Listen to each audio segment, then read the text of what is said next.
बऱ्यापेक्षा चांगली झालेली one day series संपलेली आहे.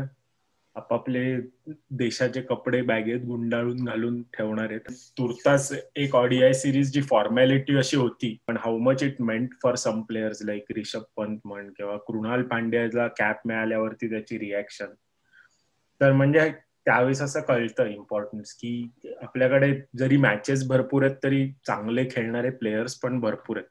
सो आपल्याला जरी रेलेव्हंट नसेल किंवा आपण जरी बघणार नसू तरी त्या मॅचेस होणं इम्पॉर्टंट आहे, कारण की जी थोडेसे सेकंड टीम असते त्यांना पण चांगलं एक्सपोजर मिळतं आणि मॅचेस झाल्या आणि काही असेल थोडीफार तरी एंटरटेनमेंट लोकांना मिळते. म्हणजे संध्याकाळी सास भाऊच्या सिरियल बघण्यापेक्षा तरी हे नक्कीच चांगलं आहे केव्हाही. डेफिनेटली. ODI सिरीज पण असं वाटलं की 3-5 T20 आहेत कंटिन्यू झाल्या, कारण टीमनी पण तशी ताबडतोड एकदम पेटापेटी सगळ्यांनी पेलून काढलं. एस्पेशली म्हणजे सेकंड वन डे जर बघितलं तर बेअरस्टॉने लिटरली त्या बॉलवरती असा गुस्सा काढलाय आणि पेललंय त्यांनी. आणि ओव्हरऑल जशी सिरीजची बिलिंग होती त्या हिशोबाने रिझल्ट बघून असं वाटतं बोबडे भैया आणि फय्याज टक्करची सिरीज झाली, कारण सगळंच हारून शेवटी ते लोक गेले इव्हेंच्युअली. सो गुड सिरीज आणि good salute to India for actually winning सगळं, म्हणजे त्यांना पूर्ण झाडूच मारून घरी पाठवल्याबद्दल. सो ODI सिरीज जिंकली. इनएक्सपिरियन्स बॉलिंग असून सुद्धा आपण मॅचेस जिंकलो आणि प्रत्येक वेळेस पहिल्यांदा बॅटिंग करायला लागलेली आणि targets were not up to the mark. म्हणजे बॅट्समननी जे काही टार्गेट्स दिलेले ते चेस होणं शक्य होतं, especially considering the bowling attack. आणि म्हणजे आपल्याकडे स्पिनर नावाची गोष्ट अगदी चवीला सुद्धा नव्हती तिन्ही मॅचेस मध्ये, कारण ते होते ते अगदीच युजलेस होते. हो, जसे अल्फान्सो आजकाल गायब झालेत मार्केटमधून तसे स्पिनर्स सडनली गायब झालेत. हो, आणि परत त्यानंतर हार्दिकचं वर्कलोड मॅनेजमेंट चाललेलं, त्यामुळे त्यांनी पण पहिले 2 मॅचेस बॉलिंगने टाकली. आज तर त्याला आज अँटियावरनं स्पेशल परमिशन मिळाली बहुतेक कोहलीला, की बाबा तो म्हणाला अगदीच आमची परिस्थिती वाईट होती तर कृपा करून द्या बॉलिंग टाकायला. त्यांनी दिली आज परवानगी, मग त्यांनी टाकली. हो, ती परवानगी दिली म्हणून तो बोलला कॅच सोडायची त्याला परवानगी द्या थोडी. म्हणून आपण वाचलो, नाहीतर गेली होती ही पण मॅच, कारण त्या स्पिनर्स त्यांनी काही होणार नव्हतं आणि फास्ट बॉलर्स पण बऱ्यापैकी फुटत होते. पण एकंदर एकदम टक्करची मॅच झाली आणि आजची मॅच तर म्हणजे अशी वाटलेली की काय आता फॉर्मॅलिटी, आणि तिथून शेवटच्या मुमेंट पर्यंत रवी शास्त्रीच्या भाषेत बोलायचं तर गोटी कुठेतरी आलेली. तो स्वतः सॅम करन खूप जास्त युटिलिटी प्लेअर, आणि आज मला वाटतं धोनीला पण कुठे वेळ ऑब्विसली चांगलंच वाटलं असेल की सॅम करननी छान बॅटिंग करून घेतली. सो थोडक्यात चांगली झाली सिरीज आणि आपलं आय एम हॅपी की India came out on the winning. आणि माझ्यासाठी अजून एक topic may be after this is that cannot keep Bhuvi out. काय कमबॅक आहे, काय कमबॅक आहे, आणि स्पीड नाहीये एवढा, पण प्युअर टॅलेंट, एकदम शांत डोकं. म्हणजे त्याचं एक इंटरव्ह्यू मी कुठेतरी बघत होतो, तो म्हणाला ज्या दिवशी मला क्रिस गेल फोडणार असेल त्या दिवशी मला फोडणारच असेल, मग मी उगाच कपाळावरती आठ्या आणून किंवा असं करून काहीही त्याच्यात फरक न पडणार आहे. सो माझं काम मी नीट करत राहणार आणि मला सक्सेस मिळेल माझ्यात जर मी चांगलं करत असेल तर, नाहीतर मी एखाद दिवस खराब असेल तर मी काही केलं तरी मी फुटणारच आहे. सो त्याचा हा अप्रोच आहे ना, दॅट अप्रोच इज पहिले तर बेस्ट अप्रोच. आणि परत he has lot of skills आणि तो खूप चकवतो बॅट्समनला, आणि त्याला कधी आण म्हणजे he is your go to bowler. Especially या सिरीज मध्ये तर कोणीच नव्हतं आपल्याकडे. म्हणजे the second experience was Shardul Thakur with 15 ODIs. बाकी तर सगळे 1, 2, 3 मॅचेसच खेळलेले. कुलदीप होता पण त्याचं काय आता मोजायचं की नाही माहित नाही. पण त्या सगळ्या ह्याच्यामध्ये त्यांनी इतकं सुंदर लीड केला अटॅक, आणि इकॉनॉमी रे ह्या त्याच्यामध्ये इव्हन त्याची T20 मध्ये सुद्धा हार्डली 1-2 मॅच मध्ये 6च्या वरती इकॉनॉमी होती. अदरवाईज त्याची 6च्या वरती इकॉनॉमीच नव्हती. He is somewhere on the same lines as Bumrah, आणि म्हणजे they are the top 2 of bowling in the world. मला असं वाटतं की वाईफ बीटरला पण हा सेकंड बॉलिंग स्पॉट साठी बीट करून नाव he is in that second bowling spot. नक्की. वाईट बीटरला प्लेइंग 11 मध्ये येणं अवघड आहे. ठीक आहे. आपण आता आणि इंग्लंडचे ब्राईट स्पॉट्स बद्दल आपण जर अशी थोडस डिस्कस करूया इकडे. So let start with Sam Curran. एक जस्ट मे बी मॅच त्यांनी म्हणजे सिंगल हँडेडली, म्हणजे त्याला 22 वरती ड्रॉप केलं ते गोष्ट वेगळी आहे, पण तरी सुद्धा त्यांनी इतक्या शांत डोक्याने, म्हणजे एकदम MS Dhoni style, single deny करून करून असं कोणालाच वाटत नव्हतं की हा, पण तो इतका शांत होता. आणि असं लिटरली वाटलं की MS धोनीकडनं त्यांनी 2 वर्षात असं ते गुरुमंत्र प्यायल्यासारखा तो खेळला. ते म्हणजे हरवलं पण ना शेवटी, म्हणजे ते प्रॉपर गुरुमंत्र त्याच्यात. आणि I hope for CSK in the. So आज त्यांनी CSK ला असा नारळाचा अभिषेक चढवलाय आजच्या इनिंग्सनी. बघूया कितपत काम असेल ते. 2 मॅच खेळून I think Pant is my man of the series, माझ्या personal man of the series. Amazing यार.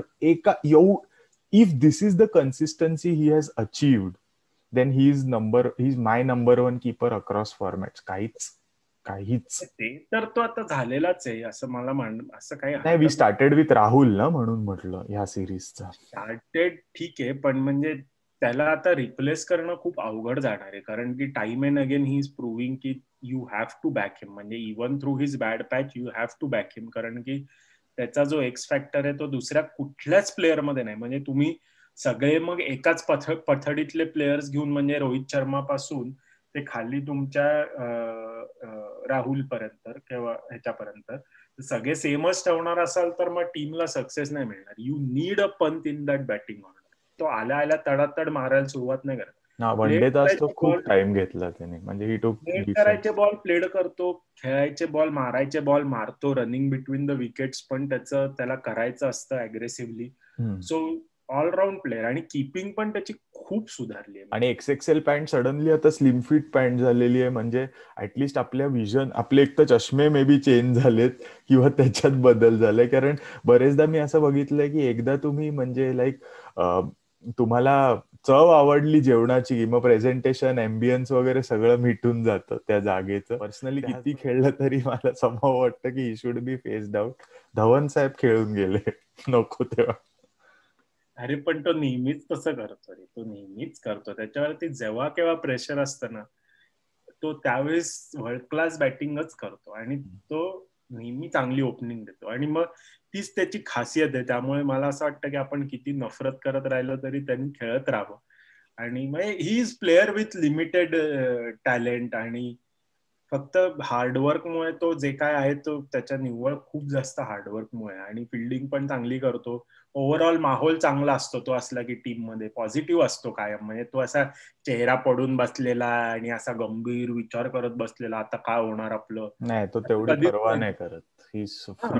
आणि म्हणजे तो इव्हन T20च्या वेळेस मी बघितलं त्याचा ऍटिट्यूड वॉज व्हेरी पॉझिटिव्ह. म्हणजे जे त्याच्या जागी रिप्लेस करून खेळलेले प्लेयर खूप एनकरेज करत होता. सो असा एक प्लेअर असणं निदान ड्रेसिंग रूम मध्ये तरी, आपलं पर्सनल ओपिनियन्स आहेत. म्हणजे असंच ह्याच्यामुळेच हरभजन 5-6 वर्ष एक्स्ट्रा खेळून गेला. आपले डेब्युटंट्स कृणाल पांड्या, प्रसिद्ध.